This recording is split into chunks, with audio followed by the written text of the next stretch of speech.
తాకట్లో ఉన్న మీ బంగారాన్ని విడిపించి ఆ రోజు ఆన్లైన్ రేటుకి కొంటాం. Sharma gold company.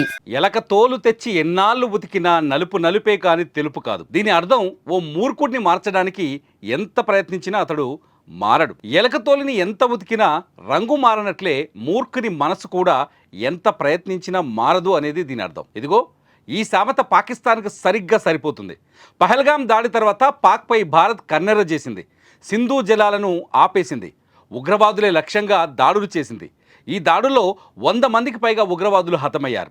భారత్ దాటికి తట్టుకోలేక కాళ్ల బేరానికి వచ్చింది పాకిస్తాన్. పాపంలే కదా అని కనుకరించి కాల్పుల విరమణకు భారత్ అంగీకరించింది.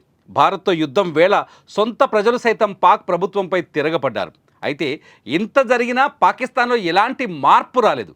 కుక్కతోక వంకరే అన్నట్లుగా పాక్ వ్యవహరిస్తోంది.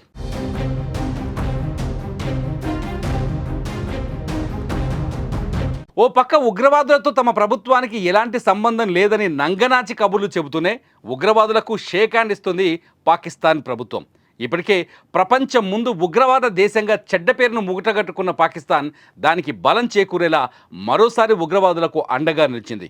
ఆపరేషన్ సింధూర్లో భాగంగా ధ్వంసమైన ఉగ్రవాద స్థావరాల పునర్నిర్మాణం చేసే బాధ్యతను తన భుజాలకెత్తుకుంది పాకిస్తాన్ ప్రభుత్వం. ప్రభుత్వ నిధులతోనే జైషే మహమ్మద్ ఉగ్ర స్థావరం పునర్నిర్మాణం చేపడతామని పాకిస్తాన్ మంత్రి రానా తన్వీర్ హుస్సేన్ స్వయంగా వెల్లడించారు. మరోపక్క భారత్ ఆపరేషన్లో భాగంగా ధ్వంసమైన మసీద్ మర్కజ్ తైబా పునర్నిర్మాణం జరుగుతుంది.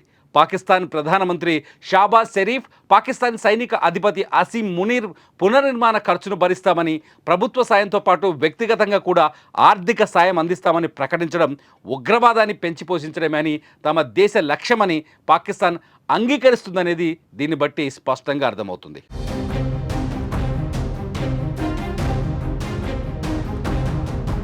మరోపక్క ఇప్పటికే ప్రపంచ దేశాల ముందు పాకిస్తాన్ పరువు పోగొట్టుకుంది. ఆపరేషన్ సింధూర్లో చనిపోయిన ఉగ్రవాదుల అంత్యక్రియలో పాల్గొనడంపై ప్రపంచ దేశాలు మండిపడుతున్నాయి. అంతేకాదు ఆపరేషన్ సింధూర్లో మరణించిన ఉగ్రవాదులకు పాక్ ప్రభుత్వం ఒక్కొక్కరికి ₹1 కోటి పరిహారాన్ని కూడా ప్రకటించింది. ఈ లెక్కన ఉగ్రవాది మసూద్ అజార్ కుటుంబానికి 14 కోట్ల పరిహారం అందనుంది. ఒక పక్క తమకు ఉగ్రవాదంతో ఎలాంటి సంబంధం లేదంటూనే పాక్ వారికి వెనక నుండి సహాయం చేస్తుండడం పట్ల విమర్శలు వెల్లువెత్తుతున్నాయి.